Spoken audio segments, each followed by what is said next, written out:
Hey guys, it's Hannah, and today I'm going to be recommending to you all my favorite YA contemporaries. Since summer is fast approaching, I decided that this was the perfect time for me to share some of my favorite YA contemporaries with you all, because I know that a lot of people, myself included, really like to read contemporaries in the spring and summertime, and even though this isn't a genre that I tend to reach for very often, lately I've been really in the mood for it and I've read some fantastic ones, so I thought this would be a good time to finally put all of my favorites together and share them with you all. This list will never be fully complete because there will always be contemporaries that I haven't read and many more that I want to read, but as of right now, out of all of the contemporaries I've ever read, these are my 8 favorites, and without any further ado, let's just get into them. The first book I have to recommend is Why We Broke Up by Daniel Handler. Some of you may recognize Daniel Handler's name because he is also known as Lemony Snicket, aka the author of the series of Unfortunate Events books. So after I read a series of Unfortunate Events, I wanted to read some more books by him, and I found out that he had this one as well, and so I decided to pick it up, and I'm very glad that I did. Why We Broke Up follows the story of this girl who has recently just gone through a breakup, and essentially we follow the plot in a very cool format. As the title suggests, it's a story about why these two broke up. So we know from the very beginning that they've broken up, but then we get to go back and see how they got together and then what led to their breakup. And the way that that narrative plays out is that there are a bunch of different items that the main character has left in this box, which she gives to the boy that she broke up with. And each item in the box has a story behind it, so we get to see the story behind each of those items and how that item was significant to their relationship. The book is also actually beautifully illustrated. There are a bunch of different pictures and things in here of the different items that are in the box that she's talking about, or the different things that are related to the memories. But the book really shows you how meaningful some items can be to you at a certain time of your life, even if they seem completely meaningless to somebody else. And it also explores the way that we attach these memories to these things and then to the people that we associate them with. I had a fantastic time reading this book, and I really just loved the way that the story was developed, and I highly recommend it if you're looking for a contemporary that doesn't necessarily have the happiest ending, but will really get you thinking. The next book on my list is a very popular favorite, but I also love it very dearly, and that is Fangirl by Rainbow Rowell. Fangirl follows the story of this girl named Kath in her freshman year at university. Kath is very much an introvert and she keeps to herself, and she is a huge lover of fan fiction that she writes, and she's actually very famous for on the internet. She also deals with anxiety, and that's another thing that kind of keeps her from going out into social situations in college, and something that is kind of challenging for her to deal with. But I absolutely loved this book. I thought that it was just such a heartwarming story, and it really just follows this one girl's life as she's trying to just deal with life. This book was just so relevant to me at the time that I read it because I had just recently started college and I was kind of lost in a lot of the ways that Kath is lost. Like I said, she also deals with anxiety, which is something that I also deal with, so I could relate to her on that level, and it was great to see that represented in here. But just in general, this story is just so warm and comforting and so much fun to read. I think this book is truly perfect for anyone who just really wants a nice contemporary, but especially for people who are already book lovers. Kath herself is a book lover, and as the title suggests,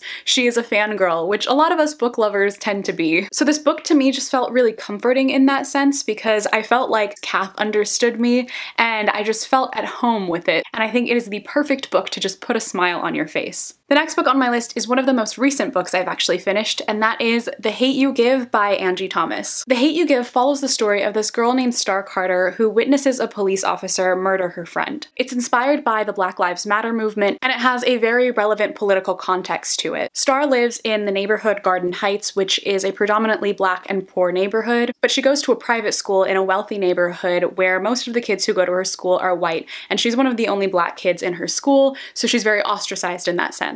The whole story revolves around Star trying to understand the situation that she's in terms of her own identity, and also trying to understand what to do when you witness your best friend being murdered because of his race. So obviously this book deals with a lot of very heavy topics, but it deals with them so eloquently. It discusses race and class and police brutality and the justice system and the flaws in all of these things. This is just such an important read that I think anyone who reads it will get something out of it, no matter how much you think you might know about any of the topics that are discussed in here, I still think that you will get something out of reading this book. I truly believe that this is one of the most important books that is currently out right now. The message is just so impactful and so relevant to the times that we're living in, and it truly makes me so happy to see that something like this exists and it's so popular right now. It's been like #1 on the New York Times bestsellers list for weeks, and it absolutely deserves that spot. But it's truly just raw and honest and real, and that's all I could really ask for out of a contemporary.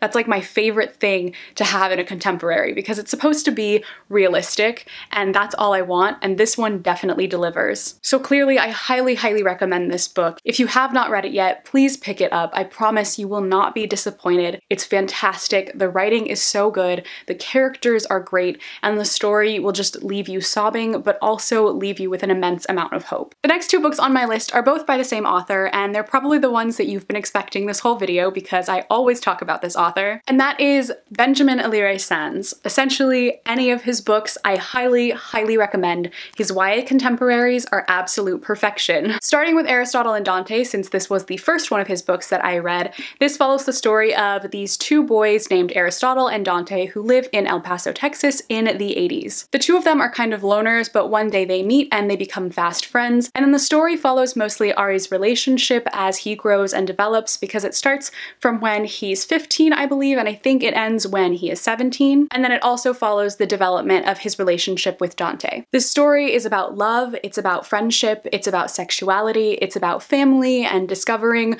who you are and where you fit in the world, and it is truly one of the greatest books I have ever read. I genuinely cannot recommend this book enough because it had such a profound impact on me when I read it, because it was so unlike anything else I'd ever read in YA contemporary, and it just shattered the entire perception that I had of the genre, and it made me want to pick up so many more contemporaries, and I'm so grateful to it for that. Similarly to The Hate U Give, I also think that this is an extremely important book with an extremely significant message that is so important today. I want so many people to read this book because I just think that it would have such a profound impact on the world if more people read it, and it just makes me so, so happy. And then The Inexplicable Logic of My Life is his other YA contemporary that I've read and also loved just as much as Ari and Dante. This book follows the story of this boy named Sal who was adopted by his single gay father into a Mexican-American family. Sal is in his senior year of high school with his best friend Sam and his other friend Fido, and once again, the themes that are explored in here are very similar to that of Aristotle and Dante, but they're a little bit different. This one focuses heavily on family and how family is really defined. Being adopted, that's something that Sal deals with constantly, and it's something that's always on his mind, and he grows and develops throughout this book trying to come to terms with that. One of my absolute favorite things about these books are that they have fantastic familial relationships. The parents in these books are so kind and loving and supporting, and it's just beautiful to read about that. And every time I think about either of these books, they just warm my heart and they make me so, so happy. So I cannot, again, recommend them enough because they're just so fantastic. If I were to pick an all-time favorite contemporary, it would probably be either this one or Aristotle and Dante. So out of all of the books on this list, if you don't pick up anything else, I highly, highly suggest that you pick up at least one of these 2 because I promise you they will not disappoint. The next book on my list is another one of my absolute favorite contemporaries, and that is The Sun Is Also a Star by Nicola Yoon. This book follows the story of Natasha and Daniel. Natasha is a Jamaican-American immigrant, and her family is about to be deported to Jamaica, and she's trying to do everything in her power to prevent that from happening. And then Daniel is Korean-American, and he's just trying to live up to his parents' expectations. The 2 of them end up meeting one day, and they instantly feel a connection, and the whole story follows their relationship throughout the span of this one day as they just kind of explore New York together. This, again, is truly one of the most beautiful books that I've ever read, partially because of the way it is written. The format of this book is extremely unique. There are parts of the story that are told from Natasha's perspective, and then parts that are told from Daniel's perspective, and then in between that, there are other parts that are sometimes told from random characters that we meet who are just like bystanders on the street, but then we get to see a little bit of their perspective onto what's going on. And then we also get like random sections that are kind of like a little history lesson or a little physics lesson, and it all just ties together so well and blends perfectly, and it makes for such an incredible reading experience. The other thing I love about this book is that it deals with so many relevant issues. It discusses race, it discusses class, it discusses immigration, so many important things that I rarely ever get to see discussed in YA literature, and I love it for that. Apart from that, it's just a beautifully woven story that is heartbreaking and heartwarming, and I love it so much. I've also read Everything by Nicola Yoon, but I very much prefer this one, so if you're trying to debate which one you should pick up,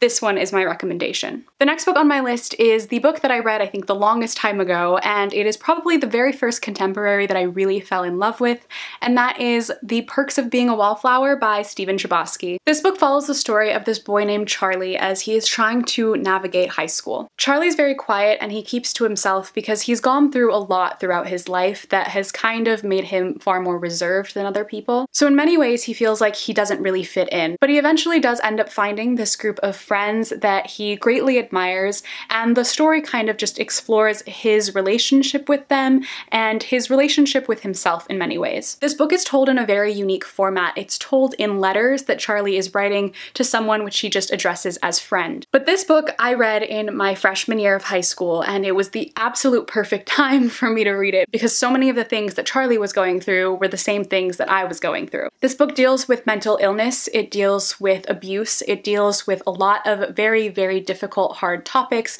so trigger warnings for any of those if you're not comfortable reading that. But it is truly one of the stories that has stuck with me from the time that I read it. I think about it all the time, and I don't think that I would be the person that I am today had I not read it at that time in my life. They're those books that you read that you feel like they kind of change you, and this one was definitely one of those for me. It's been years since I first read it, and now that I'm talking about it, I kind of really want to do a reread, so I might do that pretty soon, but I absolutely adore this book. But if you're looking for something that's definitely more on the sad side, but also something that's extremely thought-provoking, this book is perfect for that. And finally, the very last book on my list of YA contemporary books that I love is the most recent one that I read, and that is The Upside of Unrequited by Becky Albertalli. The Upside of Unrequited follows the story of this girl named Molly who has had 26 crushes to date, yet she has never been in a relationship. She's kind of afraid to just dive in there and admit her feelings to any of these people because she's a bit afraid of unrequited love, as I feel like most people are. Molly lives with her twin sister, her younger brother, and their two moms,